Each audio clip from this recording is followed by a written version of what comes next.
জলবায়ু পরিবর্তন শুধু পৃথিবীর পরিবেশ, জীববৈচিত্র্য কিংবা আবহাওয়াকে বদলে দিচ্ছে না, এর প্রভাব পড়ছে মানুষের শরীর ও স্বাস্থ্যের উপরও।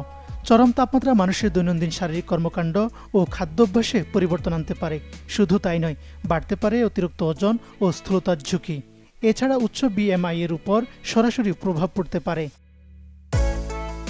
প্রচণ্ড গরম কিংবা হাড় কাঁপানো শীত উভয়ে প্রাণঘাতী হতে পারে। বিজ্ঞানীরা এখন এর সঙ্গে যুক্ত করেছেন আরও একটি গুরুতর স্বাস্থ্যগত উদ্বেগের বিষয়, আর তা হলো মানুষের বডি মাস ইন্ডেক্স, যা সংক্ষেপে বলা হয় বিএমআই। অতিরিক্ত তাপমাত্রার কারণে শারীরিক কার্যক্ষমতা কমে যাওয়ায় তা উচ্চ বিএমআই এর উপর সরাসরি প্রভাব ফেলতে পারে। জেনে নেওয়া যাক বিএমআই আসলে কি। মানুষের ব্যক্তিগত বিএমআই মূলত 4টি সীমার মধ্যে পড়ে, যেমন কম ওজন বিএমআই 18.5-এর নিচে, স্বাভাবিক ওজন বিএমআই 18.5 থেকে 24.9, অতিরিক্ত ওজন বিএমআই 25 থেকে 29.9 এবং স্থূলতা যার বিএমআই 30 বা তার বেশি।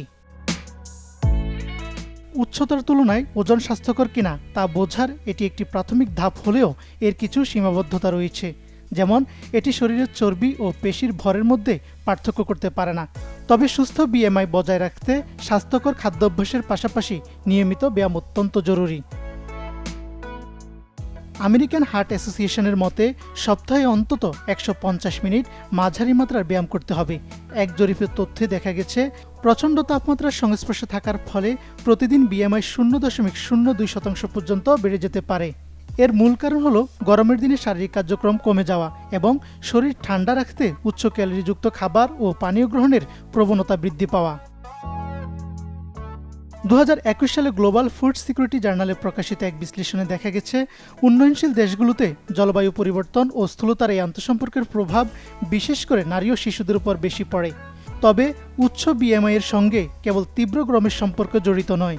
Journal of environmental economics and ম্যানেজমেন্টে 2025 সালে প্রকাশিত আরেকটি গবেষণায় দেখা গেছে গড় তাপমাত্রা 68 থেকে 77 ডিগ্রি ফারেনহাইটের নিচে নেমে গেলে প্রাপ্তবয়স্কদের মধ্যে খাদ্যাভ্যাস ও শরীরচর্চার মাধ্যমে ওজন কমানোর প্রবণতা কমে যেতে পারে।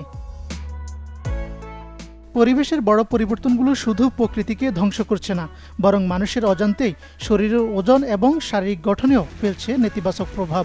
জলবায়ু পরিবর্তনের এই বাস্তবতায় নিজের স্বাস্থ্য সুরক্ষায় আবহাওয়া যেমনই হোক না কেন সচেতন ও সক্রিয় থাকা এখন সময়ের দাবি।